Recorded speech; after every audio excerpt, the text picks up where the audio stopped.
the community. What should not happen is that farmers have less rights because they're farmers.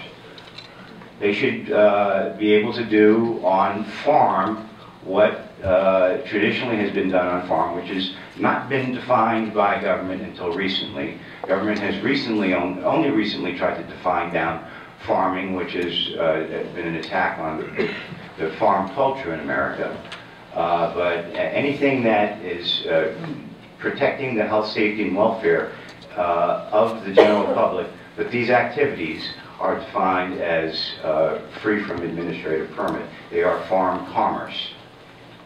Without clearly written, black and white text that local government staff can go by, it's very difficult for us to determine whether or not health, safety, and welfare has been, health, safety, and welfare has been violated.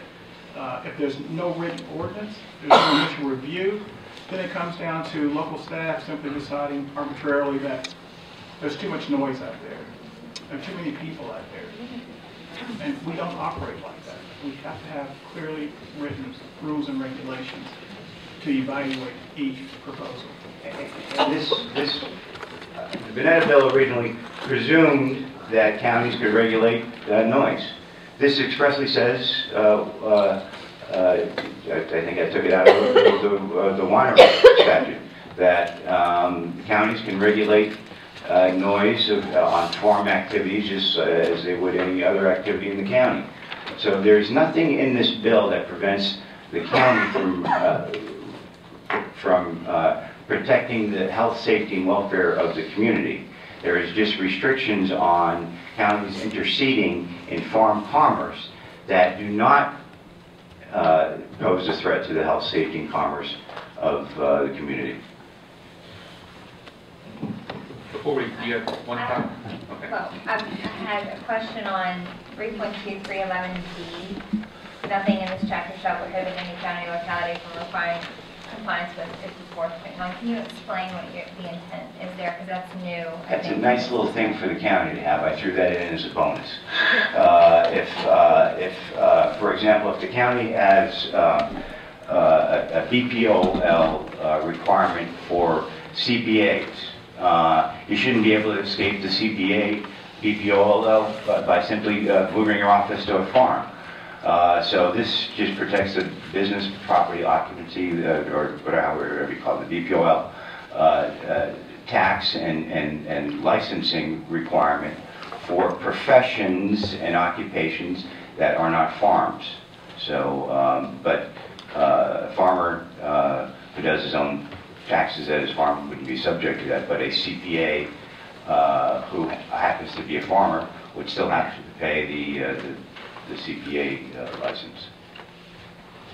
And my last question was, I wanted to just clarify, because I think when you started out, you mentioned that Mr. Salatin's definition was, I think what you said, a bit shorter and more to the point, because there's things that are included maybe in your definition that's a little broader than what Mr. Salatin's definition of farm commerce is. So I wanted to just get some clarification perhaps from you as to, you know, if you're thinking the definition in the Salatin-Smith-Bonetta proposal would be substituted for this definition, or if there are still pieces within your definition that you would feel need to be retained. I would take their definition as long as the remedies were in there. You could take their definition, add on the remedies, it's fine with me. But the remedies are the key thing. No matter how you define farm commerce, and it could be defined differently from their bill, defined as I do here, which is very detailed, or define it anyway, as long as there are remedies, so that farmers can protect their rights. That's the ultimate control on local control, is the farmer, him or herself, can have remedies against the county when the county violates the law and violates their rights. That's the ultimate control, and that's the Republican form of government, where the people are sovereign, the farmers are sovereign in their counties, so their definition, my definition, attach the constitutional protections and the remedies, everything is fine. On the remedies, I have one question, I think. What was that question? Do you anticipate there being potential, as written, for double recovery. We've got the opportunity for the farmer to recover from the county or locality that violates, and then also ability to recover from the individual employee or official from the county. Absolutely. And those are only in certain, they can only recover from the county employee if it was a knowing and willful violation of this act. So, under knowing and willful violations, there are all sorts of remedies that courts can award, punitive damages, those kind of things, but this defines it down so that the county and the employee could be subject to penalties for knowing and willful violations. I also added into the provision since the last draft that the court could also order termination of county employees who are in willful and knowing violation of this. There is that provision in the Freedom of Information Act that state employees can be terminated for knowing and willful violation. So added that in here, and that's an alternative to having the county employee who knowingly, willfully violates that pay out of pocket. They could have their employment terminated, just like what would happen on a farm if a farmer's employee knowingly and willfully violated the law. Farmer to terminate that employee. I just wanted to clarify. Mark said a couple of times that it kind of keeps the power within the county, and it was the intention, I felt, of our bill that what it does is give us a statewide bill that actually protects farmers, because one of the issues that I'm seeing is that when you're having fewer and fewer farmers, so on the county level you're having less and less voice. So that, I think, is going to be a big issue. I think we do need a statewide standard to protect the dealing law and kind of dictate down to the counties exactly what their stand needs to be. So I think that we're a little different in that. All right, well, let's very quickly then. Yeah, I think the answer might take too long. I'll defer. Okay. We'll go ahead. The next one, and I will mention too, this one was developed by Farm Bureau and Agribusiness, and David King, who's a member of our group. David has some health issues and unfortunately was not able to be with us, but certainly was involved in the crafting of this piece of legislation. So I'm not sure, Trey, if you or Katie want to walk us through it. I'll start it off, and Katie, feel free to jump in at any point, but a little bit of background on the proposal you have in front of you. This was created after consulting with some of our folks that are involved in varying degrees of on-farm sales. I know it's the same with the Agribusiness Council members. Mr. King in particular, and his experience with his industry in crafting the winery statute, which has really benefited him, as several folks on the working group have heard. We also had some conversations with representatives of local government and some that are around the table in the room to sort of get us to the point that we are here. To walk you through it briefly and answer questions as long as we would like to, this adds a new section 15.2-2288. That code section deals specifically with local governments and what they can allow, and also to an extent what they can prohibit of on-farm activities on ag operations. If you look in that code section, you'll see part of the winery statute. You'll also see for traditional production agricultural practices what localities are allowed to do with them in that code section as well. The key thing, and one of the key differences I think between the proposals that you've heard and this one, we really tried to make this a compromise of the different viewpoints that have been heard. And if we were to move forward and a legislator were to take one of these out of the reports and move forward within the 2014 General Assembly, it's our experience they feel more comfortable with using definitions that are already in the code and they're already familiar with. And something that we have in here, and I believe that everyone that's sitting in the audience has this as well, but everything that is listed here ties to the definition of agricultural operation that is found in 3.2-300. And Paul's comment earlier about a tract of land devoted to agriculture, and then when you look at the definitions that have been presented, I'm going to read the definition of agricultural operation that's currently on the books, because to me at least it's pretty much inclusive of everything that has been said so far, but also maintains that any of these activities we're talking about have to actually take place at a farm. Agricultural operation means any operation devoted to the bona fide production of crops or animals or fowl, including the production of fruits and vegetables of all kinds, meat, dairy, and poultry products, nuts, tobacco, nursery, and floral products, and the production and harvest of products from silviculture activity. I just read that to say everything that we are talking about here has to be related to that agricultural operation. And hopefully that'll preclude some of the fears that a lot of us around the table have had of these different operations popping up at places where nothing is being produced. Part A speaks more to the activity side of things, and Part B really speaks a lot more to the sales side of things.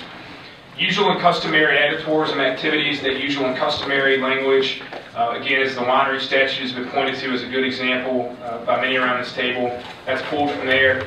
Agritourism activities is defined in the code under the Agritourism Liability Act. I won't read that one because everyone out there has it on the second sheet of the handout, but again, that is a very broad definition and one that has already been approved by the legislature. Related to the ag operation shall be permitted unless there is substantial impact on the health, safety, or welfare of the public. Restriction has to be reasonable and shall take into account the economic impact on the ag operation of such restriction and the ag nature of such on-farm activity.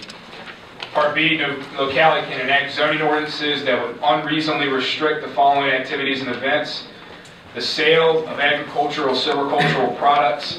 Again, when you think of an agricultural, silvicultural product, I think that can be construed pretty broadly. The example when Ms. Vanetta and I were on the phone yesterday that she used was selling wool. To me, I think it's tough to make an argument that wool is not an agricultural product, and I think that would be protected. The sale of food products from an inspected food establishment or exempt facilities defined under 3.2-5130. Again, and Matt had hit it earlier in his comments, that's to sort of take the raw milk and meat and those sort of things out of this argument and to be specific to what is currently allowed by law and to have another bill change that, and that be the policy recommendation of a different issue. Agritourism activities, as was defined earlier, and this I think is B4 is really probably what gives a lot of folks concern and heartburn around the room, and what I hope is seen as a pretty big compromise: the sale of agricultural or silviculture related items incidental to the agricultural operation. And I'll maybe let the local government folks beat up on that in a little bit, but a lot of the examples that we've heard of folks want to sell this at their pumpkin patch, they want to sell this at their orchard. Pretty much any example I've heard that is legitimate is a related item incidental to the agricultural operation. I hope that would allow folks to perhaps sell t-shirts at their nurseries but not sell cameras there. And so that was the intent of broadening something to keep it specific enough that people could be okay with it. If you go to the back of the page quickly on C, D, and E, a lot of this, I was making a note, is very similar to the language that you all had put in your draft with 3.2-311. Area zoned as an ag district classification, localities shall not require a special exception or special use permit be obtained for the activities listed, again, unless there's substantial impact on the health, safety, or welfare of the public. And the example we kept coming back to when we were working on this internally is if we had somebody that would abuse us to the point, an extreme example, they're having 5,000 people there a week, like Mr. Salatin said, that would be awesome to the local economy. And you've got that much traffic where you're really talking about issues with VDOT, issues with the locality. To us, that would be covered because it would be direct impact on the health, safety, or welfare of the public. It would still give localities the ability to require a special exception or special use permit to identify some of those concerns. D is the noise ordinance. I would say on B2, which is an important issue for us, the sale of food products from the inspected food establishment. We took that out of the original VDAX proposal that was put forward at the July meeting, whenever that was. Whoever wrote that over here. So, you know, if there's suggestions on how to improve that, then I think we're certainly open to those. And the other thing that I would just say is that I think from at least my membership's perspective, you know, we would certainly see this as a starting point for discussions and an opportunity to really hone in on where there are issues of concern, and certainly hope that this, as Trey said, can be seen as a some sort of compromise position that we can move forward while protecting health, safety, and welfare of the public, but also allowing some of these activities that are reality now on our agricultural operations. Oh, and I also want to point out, because it was a question with some of the localities, we do include silvicultural products. My membership represents also forestry operations as well, so we wanted to make sure, just as the existing Rich Farm Act protects silvicultural production, that we included that within this statute as well. Very good, thank you. I have a question. I guess it's for Larry or Billy or someone from local government. Your B4 about the sale of ag-related products. I mean, I guess not to put somebody on the spot, but I guess to put them on the spot. I mean, from Baco's perspective, what do you guys think about the sale of these ag-related? I mean, it's wine glasses out of wine, or your T-shirts. I mean, where are you guys at on it? I'll just have to answer that. Just by saying we've had a number of questions raised ourselves from different county attorneys about what that actually means. You know, it seems to be a very broad, you know, very broad provision. So if we were to talk more about this bill, I think we probably have to really see if we can get a clear idea of what is meant by that. I don't have an answer because I don't know exactly what you mean by that. And it's been one of those sticking points since we first started to get involved in that issue. It's not the only one. It's things like, words like substantial impact on health, public safety, and welfare. What is that standard? We're trying to demonstrate substantial impact. And then the usual language of where is it? It's about the customary, usual customary agritourism activities. Again, very vague terms that we're not totally familiar with, so we really do appreciate, Craig, Trey, and Katie reaching out to us on this, but it's one of those lingering questions that we're going to discuss further. Mr. Lancer, the precedent has already been established for this language with the statewide winery laws with regard to the sale of items incidental. What are your thoughts on that? I believe, did you participate in those conversations as well? Well, I'm not sure I personally have a whole lot of thoughts on it. I'll just convey some of the thoughts that I've received from some of the people that I've worked with. And I think that I did not work on the winery bill personally, but there were a lot of concerns at that time with that language as it applied to that bill. And there were concerns that it did set a precedent that several localities did feel uncomfortable with. And so I don't think that there's a great deal of comfort on their part in seeing it in statutes that might be written in the future. That's pretty much right. I guess the only point I want to make, if I may, is that the precedent has already been established. It already is statewide law currently for farmers that produce grapes and turn them into wine. And if I can ask that we just keep that in mind. And also, if I may, localities don't have to be omniscient to protect the health, safety, and welfare of the community. And by that I mean, localities don't need to know every single thing that a farmer or an individual is doing on their property. I just wanted to maybe speak to, I say that in answer to Mr. Vaughn's earlier statements in terms of not needing to be omniscient, not really needing to know everything private property owner is doing on their land. Thank you. Mr. Vaughn, since your name has been invoked. No, not responding to that. Going back to your question about B4. Rockingham County currently allows for ag-related items to be sold. We have a provision for that currently. And most recently, the Mount Crawford Creamery produce their own milk, and they have their own products that are made from that. They have requested the right to sell other farmers' goods and produce ball caps and cups. As a matter of fact, they were even allowed to sell any Virginia-made products. The difference is they did come